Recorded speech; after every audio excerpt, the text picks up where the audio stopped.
I've always told my clients that a house isn't just a structure, it's a vault. As an interior designer for the ultra wealthy, I specialize in creating spaces that feel open and airy, but are actually built on layers of privacy and discretion. My own home was no different, or so I thought. My husband, Leo, is a high end estate lawyer, the kind of man who reads the fine print of a restaurant menu. He's meticulous, patient, and deeply invested in the rules. He was the perfect, stable foundation for my high stress life. But even a foundation can start to feel like a cellar if you stay there too long. Enter Sebastian. He was a contractor I hired for a massive renovation project in South Beach. He was everything Leo wasn't: loud, impulsive, and constantly covered in the dust of whatever he was tearing down. Our affair didn't start in a bedroom. It started in a blueprint. We were looking at floor plans for a master suite when he touched my hand, and the discretion I prided myself on vanished instantly. For 14 months, I lived a life of perfectly managed site visits. I told Leo that the South Beach project was running behind schedule, that the marble was delayed, or the plumbing was a disaster. In reality, Sebastian and I were exploring every inch of the luxury properties I was supposed to be designing. I was careful. I never used my personal phone for photos of us. I bought a cheap digital camera that I kept in my glove box, and once a week I'd upload the photos to a hidden, password-protected folder on a burner cloud account. I felt like a ghost. I was certain that as long as I controlled the data, I controlled the truth. The flaw in my plan wasn't the burner account. It was the smart home integration I had insisted on during our own home remodel. Leo's 40th birthday was approaching, and I wanted to throw him the party of the century. I invited 60 of our closest friends, colleagues, and family members. I spent weeks coordinating the catering and the decor. But the centerpiece of the evening was going to be a digital slideshow on our 85-inch 8K television in the living room. It was supposed to be a history of us: photos of our travels, our wedding, and our quiet moments. The week before the party, I was exhausted.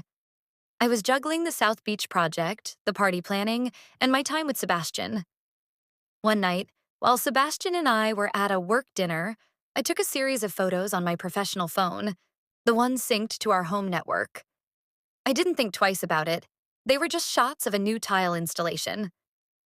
But I had forgotten one crucial detail. During a recent update, our family sharing settings had defaulted to auto-sync all media to our shared cloud to save space. I had accidentally toggled the switch while trying to clear a storage notification. The night of the party was flawless. The champagne was flowing, the jazz trio was playing softly in the corner, and the room was filled with the city's elite. Leo looked happier than I had seen him in years. "Time for the tribute," Leo announced, clinking his glass. The room went quiet, and everyone gathered around the massive screen. I felt a surge of pride. This was my brand: perfection. I hit play on the remote. The first few photos were beautiful. Our honeymoon in Amalfi, the day we bought our house. The crowd awed and oohed. I felt Leo's arm wrap around my waist. "You did so much work on this, Sarah," he whispered. "I don't know how you find the time."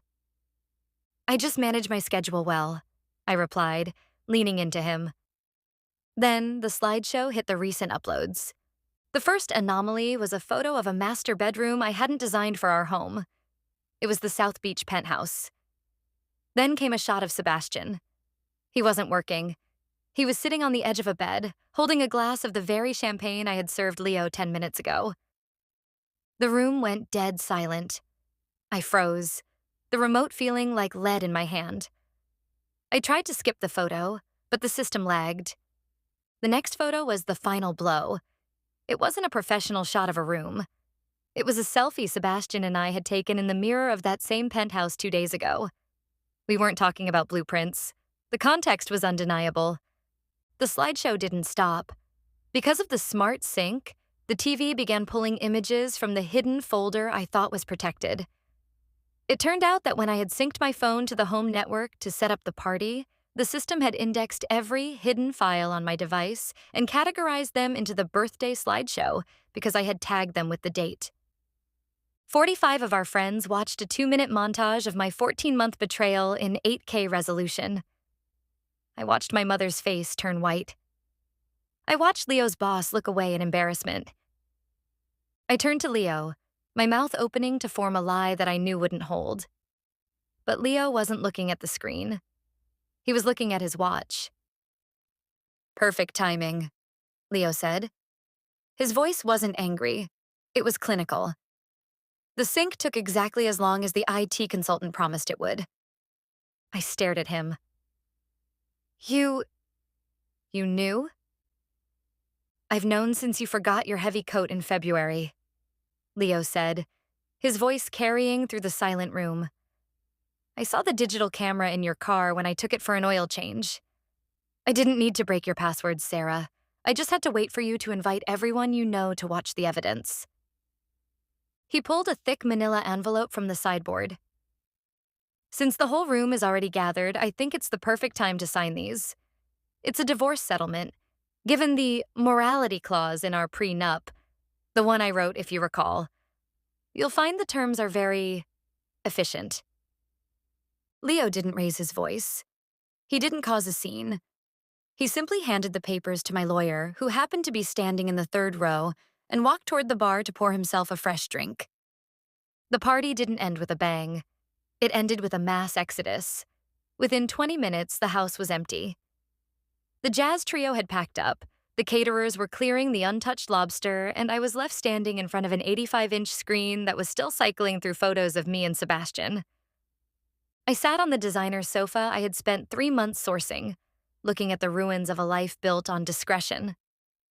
I had spent my career creating beautiful facades, but I had forgotten the most basic rule of law. The evidence always finds a way into the record. And in a smart home, the smartest person in the room is usually the one who owns the cloud.